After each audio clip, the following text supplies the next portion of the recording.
ক'ব লাগিব নামনিত উচ্ছেদ অভিযান চলি থকা সময়তে ধেমাজি জিলাত 9খনকৈ সংৰক্ষিত বনাঞ্চল আছে।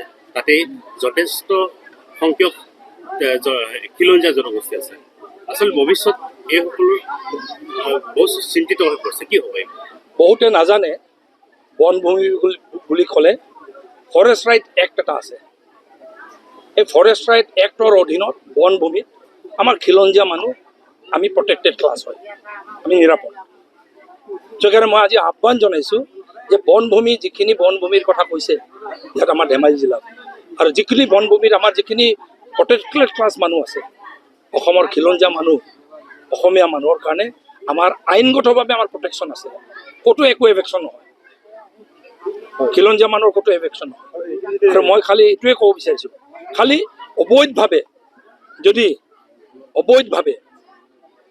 অচিনাক্ত সন্দেহজনক মিয়া বাংলাদেশী যদি ক'ৰবাত আছে তেখেতসকল প্ৰটেক্টেড নহয়, তেখেতসকলক উচ্ছেদ কৰিব লাগে, আমিও দাবী জনাইছোঁ।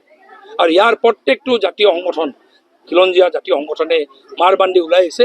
যিখিনি জোনাই অকল বনভূমিয়ে নহয়, জোনাই আপোনাৰ প্ৰটেক্টেড ট্ৰাইবেল বেল্ট এণ্ড ব্লকো হয়। এতিয়া ট্ৰাইবেল বেল্ট এণ্ড ব্লক এৰিয়াত আমাৰ গোৰ্খা মানুহ প্ৰটেক্টেড ক্লাছ হয়, ট্ৰাইবেল টু ট্ৰাইবেলেই প্ৰটেক্টেড ক্লাছ হয়। আহোম মানুহ, মৰাণ মানুহ, মটক মানুহ, চুতীয়া মানুহ, কোচ মানুহ চব প্ৰটেক্টেড ক্লাছ হয়। তেনেহ'লে ইয়াত কিন্তু সন্দেহজনক বাংলাদেশী মিয়া মানুহটো প্ৰটেক্টেড ক্লাছ নহয়, তো জোনাই পিটপিটাই কেনেকৈ মাটি দখল কৰিব পাৰিছে? ত' এইকাৰণে আগত কংগ্ৰেছ চৰকাৰবোৰে এখেতসকলক নিৰাপত্তা দি আছিলে।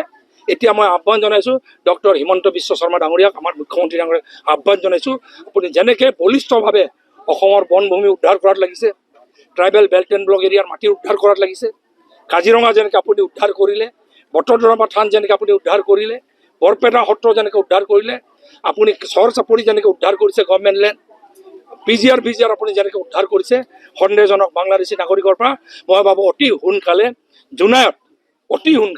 জোনাইত আমাৰ খিলঞ্জীয়া মানুহৰ ভূমি, ট্ৰাইবেল মানুহৰ কাৰণে প্ৰটেক্টেড বেল্ট এণ্ড ব্লক, খিলঞ্জীয়া মানুহৰ কাৰণে প্ৰটেক্টেড বেল্ট এণ্ড ব্লক, এই বেল্ট এণ্ড ব্লকত যদি সন্দেহজনক বাংলাদেশী মিয়া মুছলমান যদি আছে, মই ভাবোঁ যে অতি সোনকালে এভেকশ্যন কৰি তেখেতসকলক ঘূৰাই পঠিয়াওক, য'ত আছে দৌৰ পাইছিলে ঘূৰাই পঠিয়াওক।